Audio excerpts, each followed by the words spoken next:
शिव कथा कहती है, भगवान शंकर का संवाद करता है। भगवान ओखड़ी दातार का चरित्र का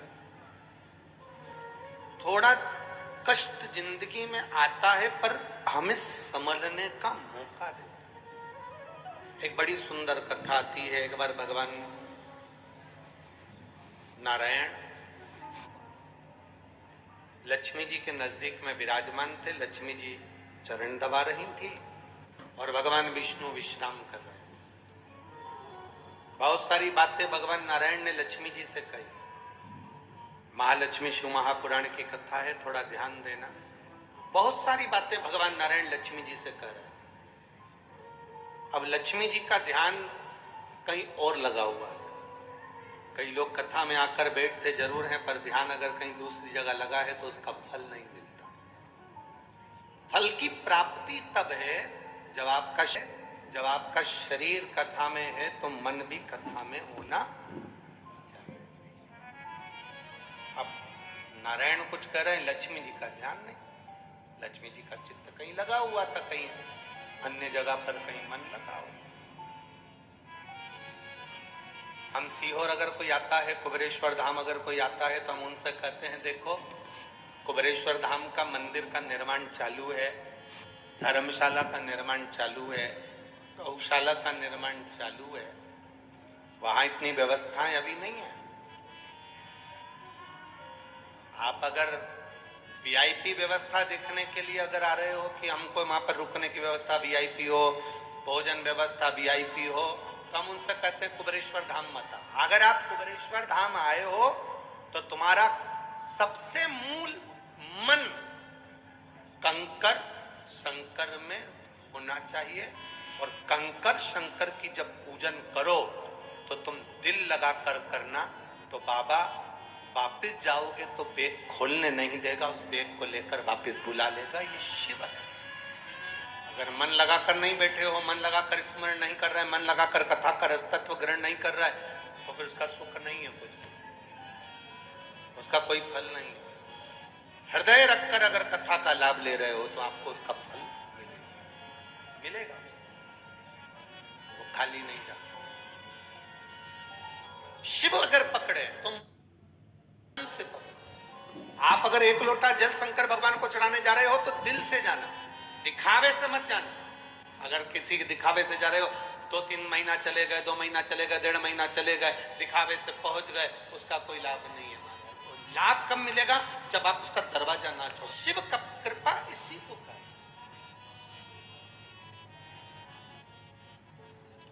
खाली न जाता कोई दर से तुम्हारे, खाली न जाता कोई दर से तुम्हारे, मैं भी खड़ा हूँ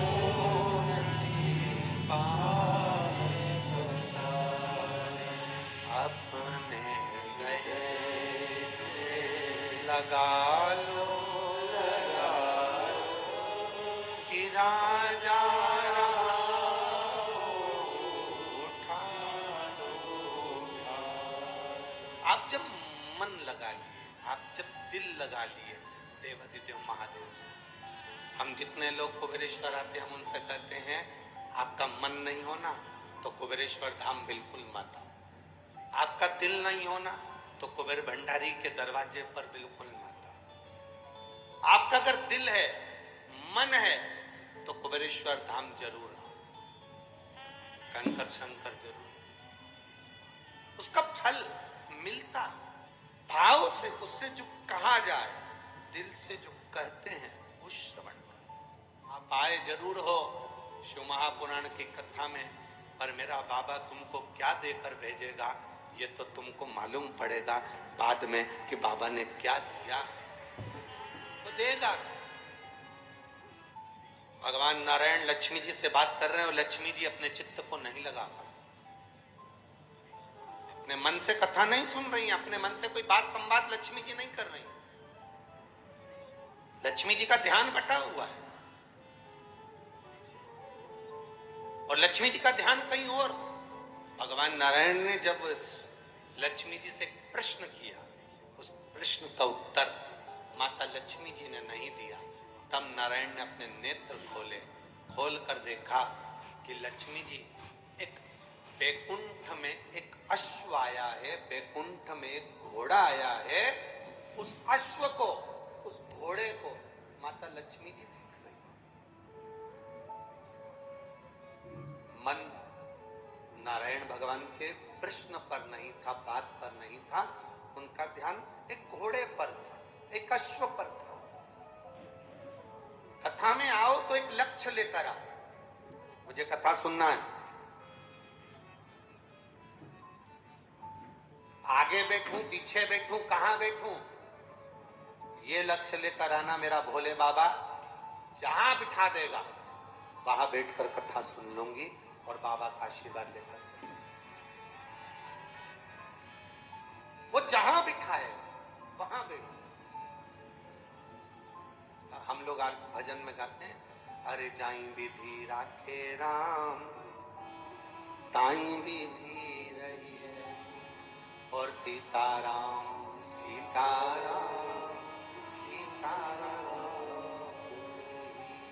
और किया अभिमान तो तू मान नहीं पाएगा, किया अभिमान तो तू मान नहीं पाएगा, होगा वही प्यारे जो मेरे राम जी को पाएगा। ये हमारे सोचे से नहीं हो सकता। धूलिया वालों ने तो विचार भी नहीं करा होगा 2025 के पहले कि ये कथा धूलिया में हो जाए।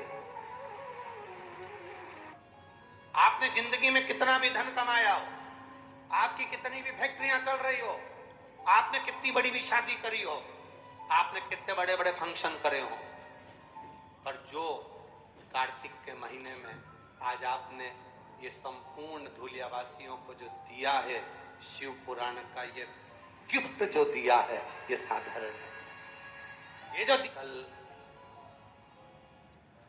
जब हम आए तो पुल के नीचे से अंदर घुसे, पुल के ऊपर भी बहुत सारे चढ़े हुए थे। अब वो पुल तो नया था, उसका तो टेंशन नहीं था, पर जब चलते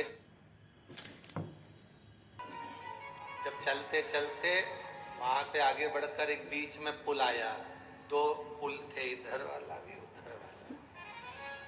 अब वो पुल तो नया था, ये पुल पुराना था, और उस पे जब भक्त इतने सारे, अब हम उसको आविष्कार को बोल रहे आगे बढ़ा आगे बढ़ा, और वो आविष्कार वो बाजू में इधर अग्रवाल जी टंगे हुए थे, इधर बाजू में, तो वो उनसे कह रहे बड़ा। अब अग्रवाल जी तो खुद खिड़की में से टंगे हुए थे, इधर पकड़े हुए। अब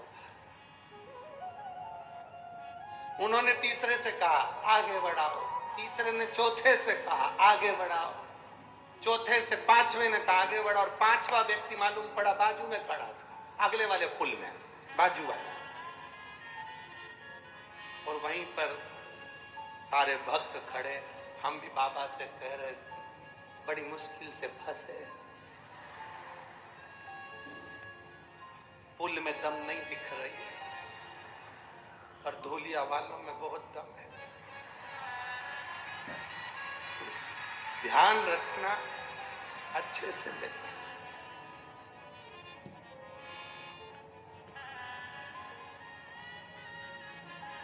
बाबा ने लाज रखी, जैसे धूलिया के लोग दमदार, सिद्ध हो गया पुल भी दमदार, और ऐसा लग रहा था भगवान जाने कि इतने, हम तो 2-4 लोगों से पूछे धूलिया में इतने सारे हैं, तो वो कही ये तो दिख रहे हैं, आधे से ज्यादा बिल्डिंगों पे चढ़े हैं। शिव कृपा है, श्रवण करो और अपनी जिंदगी को धारण करो। कथा कोई भी करा, उसको कोई हमें विचार नहीं करना कि कौन ने कराई, क्यों कराई, किस लिए कराई। अरे बिल्ली के भाग्य से छीका टूटे, पर टूटा तो। पर कथा तो हुई ना अपने क्षेत्र में, इससे बढ़कर कोई आनंद नहीं। जीवन का एक लक्ष्य अपने भीतर एकाग्रित करिए, कथा रस तत्व को पाने का प्रयास करिए, मन लगाना। लक्ष्मी जी ने मन नहीं लगाया, भगवान विष्णु ने नेत्र खोल लिए, नयन खोले, देखा तो लक्ष्मी जी का ध्यान था एक घोड़े पर, एक अश्व पर जो बैकुंठ में घूम रहा।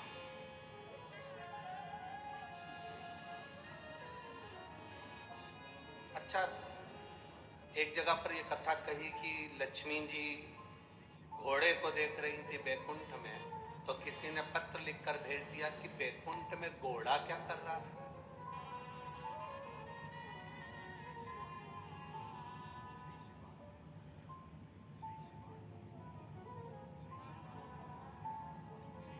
बैकुंठ में घोड़ा क्या कर रहा था? शिव महापुराण की कथा कहती है वो घोड़ा साधारण नहीं था, वो घोड़ा साधारण नहीं था। जब किसी अश्वमेध यज्ञ के अश्व को छोड़ा जाता है, वो अश्वमेध यज्ञ का श्वेत अश्व एक क्षण के लिए बैकुंठ में आता है। एक क्षण के लिए वो अश्वमेध यज्ञ का अश्व बैकुंठ में आता है। दो चीजें अपने अंदर उतार कर रखना। एक, जब अश्वमेध यज्ञ के अश्व को छोड़ा जाता है तो वो एक क्षण के लिए बैकुंठ में आता है। उसी तरह जब हम देवाधिदेव महादेव को एक लोटा जल समर्पित करते हैं, शंकर भगवान को जब हम जल चढ़ाते हैं और थोड़ा सा जल चढ़ाने के बाद जब हम अशोक सुंदरी वाली जगह पर जल को समर्पित करते हैं, अशोक सुंदरी वाली जगह, आपको मालूम है ना अशोक सुंदरी की जगह, सबको ज्ञात है। तो अशोक सुंदरी वाली जगह पर हम जल को समर्पित करते हैं। शिव जी को जल चढ़ाने के बाद अशोक सुंदरी की जगह पर जब हम जल को समर्पित करते हैं, तो जैसे अश्वमेध यज्ञ का अश्व एक क्षण के लिए बैकुंठ जाता है, उसी तरह शिव जी को चढ़ाया हुआ जल जब अशोक सुंदरी पर हम 2 बूंद भी अगर चढ़ा देते हैं, शिवलिंग पे चढ़ाने के बाद अशोक सुंदरी पर चढ़ा देते हैं, तो वो जल, हमारा चढ़ाया हुआ जल का भाग पितृलोक में जरूर जाता है। तो पितृलोक में जरूर। यह अशोक सुंदरी का जो जल है, इसका बड़ा महत्व है। पत्र में आया भी। मेरा नाम वंदना मुरलीधर कोले है, मेरे पति का नाम मुरलीधर पंडित कोले है। बाबा, मैं 40 गांव से आई हूं, कहीं बैठी हो तो हाथ हिला सकती है। वंदना मुरलीधर कोले